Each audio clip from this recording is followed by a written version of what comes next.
नमस्कार भक्तों, मित्रों और साधकों, आप सभी को गुरु सत्यवान की ओर से बहुत बहुत नमस्कार।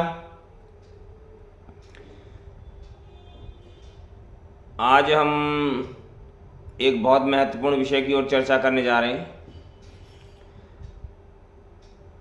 सभी साधक जानने के इच्छुक थे कि गुरुजी नवरात्रि में हम किस प्रकार से उपासना, आराधना, साधना करें। तो इसके लिए सबसे पहले जो मुख्य कार्य किया जाता है वो आप समझ लें ध्यानपूर्वक कि किस प्रकार से नवरात्रि में, आज 14 तारीख है 2023 की,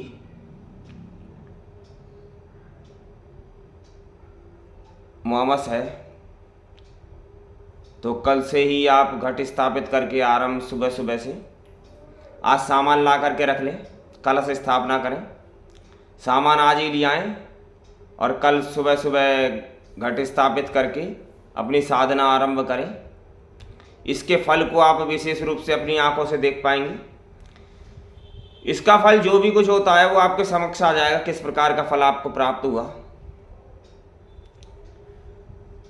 तो जब मैं आपसे बोलूं तो सभी लोग, जब ये तपस्या आपकी पूरी हो जाए तो सभी एक छोटे छोटे से फ़ोटो खींच करके मेरे पास भेजें व्हाट्सएप पर, तो मुझे मालूम चलेगी कि आपने जो किस प्रकार की तपस्या करी, कितनी अच्छी हुई, आपको स्वयं भी दिखेगा।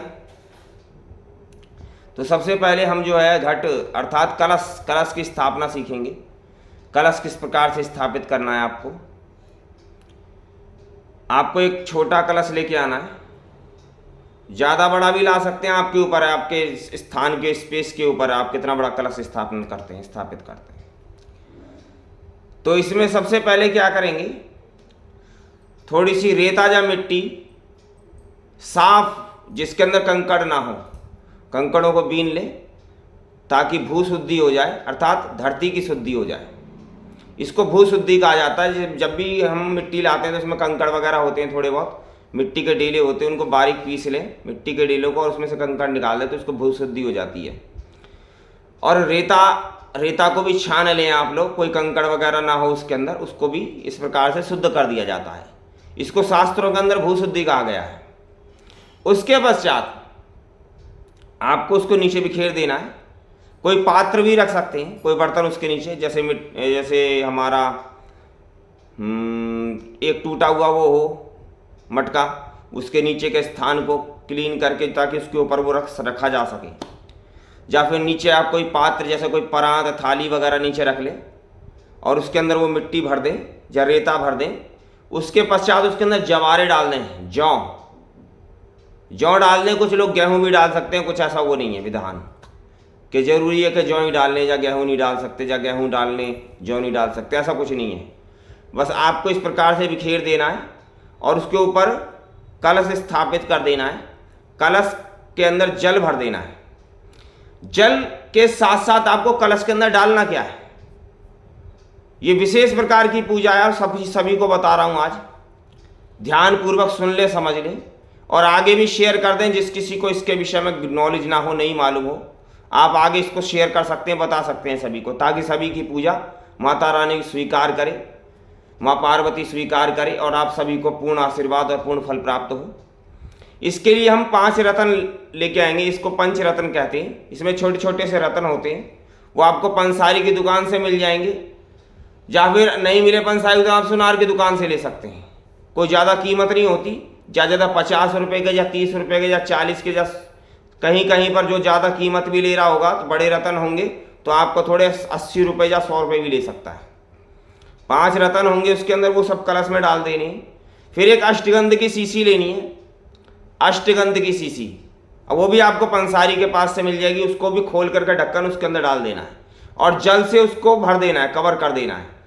उसके बाद आपको 5 पत्ते आम के, 9 पत्ते, 7 पत्ते, 11 पत्ते, आप जितने भी आपको उपलब्ध हो जाएं अच्छे से पत्ते धो करके उसके चारों तरफ लगाने।